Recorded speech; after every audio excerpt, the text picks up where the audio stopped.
Hello and welcome to the Evercade Retreat. Gene Joke here, and today I'm going to talk about some various things around the Evercade community that I'm aware of. Most of this, I'd imagine many people watching this will already be aware of, but in case you're not aware of one of these things or some of these things, perhaps there's something you want to take a look at. So first of all, I'm going to start off with various Evercade YouTubers. Most of these I'll imagine you know because they're all pretty much bigger channels than this one, but you might not be aware of all of them, and sometimes it's just good to give people a shout out. So I'll start off with Crazy Burger. I think that's a fairly obvious one. I can't imagine anyone watching this channel hasn't heard of Crazy Burger, unless of course you've randomly stumbled across this video. Crazy Burger does all manner of Evercade videos, but that's not all he does. He covers things like the Playdate, various other handheld and retro gaming devices, among, well, quite a few other things. He's also appeared on some other podcasts and whatnot around the Evercade scene, one of which is he has appeared on the Total Evercade podcast, which can be found on the Total Video Gamers channel. The channel as a whole does numerous things around gaming, so it doesn't matter what your tastes in gaming are, they probably have something to cover it.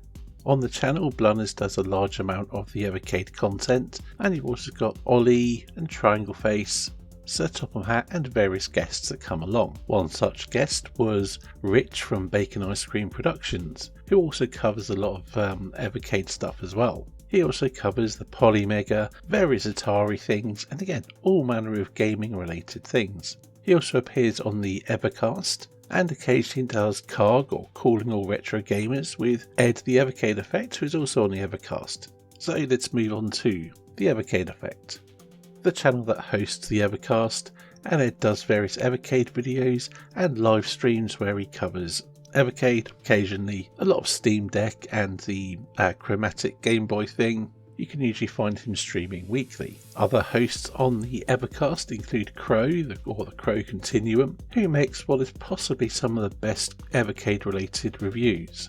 But he's a little bit behind on them.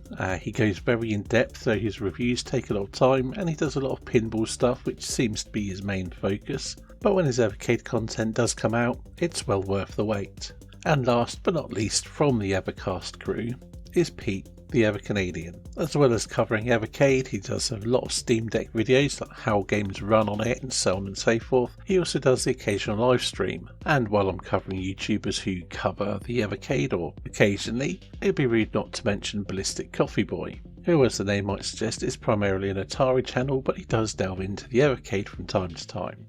There's also the Game Freak, who does cover a lot of Evercade, although he's very much focused on the arcade carts because that's the sort of thing he's into. He'll live stream as well, and has recently started up what he calls the Retro Hour, where he will have other YouTubers or other people on there to interview and talk about gaming, Evercade, or whatever it might be. PK in the Universe will also cover Evercade, as well as numerous other retro gaming things. Joshua8600 is a YouTuber who covers Evercade as well as Legend of Zelda randomizers, who seems to be less talked about than the others, but is worth checking out. There's also the Sega brothers who will cover Evercade, and Odd Socks Gaming, who's been covering a bit of Evercade recently, doing deep dives in the games. And Daddy Hands does a whole bunch of Evercade kart reviews, which are very well put together. Also there's WizBits Random Gaming, who covers a fair bit of retro gaming and Evercade. There's also Nick Tyrell, who does the TNTN channel, who covers Evercade among other retro things. And finally I want to give a mention to A Boy and His Dog, who does a whole bunch of Evercade and other retro gaming things on his A Boy and His Dog channel, and he also has a Boy and His Dog Presents, where he does more AAA games and playthroughs and things. I'm sure I've missed many other channels as well, but those are the ones that spring to mind, so apologies to all those that I have missed. And don't forget to check out the Retro Titans podcast, which can be found on all podcast type places. That has some really good interviews with various people from, well, surrounding the Evercade and the community and what have you. Right, I hope those shout outs haven't bored you too much. So what else is there around the Evercade community? Well, obviously there's the various Facebook groups, Everything Evercade, the Evercade Hangout, the official Evercade group, and so on and so forth. And of course there's the Evercade Discord, and I'm not going to rant off loads of other bits because that's kind of pointless. I'm sure you can find it if you want to. But out of those groups things do pop up, be it high score challenges on the Evercade Hangout or Cadie's Challenge on the Evercade Discord, or even people within the community who create games, or develop some kind of accessory, be it a website such as the Evercade Info site, or maybe produce accessories you can 3D print. Many of these things are out there, and I won't highlight all of them because I don't even know where all of them are and I would miss things, but I'm going to highlight a couple. A little while ago I did a video about the Cada Ranker, a little website created by NROM.com where you could effectively rank all your entire Evercade collection in a series of face-off battles. NROM has created another one called Weade in Today. Link will be in the description below. It's a site that has all of the games listed on it, where they're found, the various compatibilities and functions and so on and so forth. But it has added a little feature on it which may prove useful to people, especially if you have a full set, for when you don't know what you want to play. It's a random game. Just click on the page and it will randomly select a game from the entire collection, suggesting that, that might be the one you want to play. Because, as Ron would put it, and this is taken directly from the website, there's like 600 plus games across all Evercade and Super Pocket cartridges and devices. That's a lot of games. Time-wise, with 40 games across a handful of carts was a nice way to find a focus in your gaming and overcome choice paralysis. Maybe not so much anymore, huh? There are more paragraphs, but I'll let you read those yourself. NROM has also mapped the library against the Retro Achievements library, so if you're looking for high scores to beat or to see how you're doing, well, that might be worth a look. I mentioned earlier the site Evercade Info, which, in case you're not already familiar with it, is largely a database about all things Evercade. It has how to unlock the various secret games and, well, many other things. Again, there's a link in the description below. Now, the last thing I want to go into today that is community based or community adjacent is the games from DCRRWM.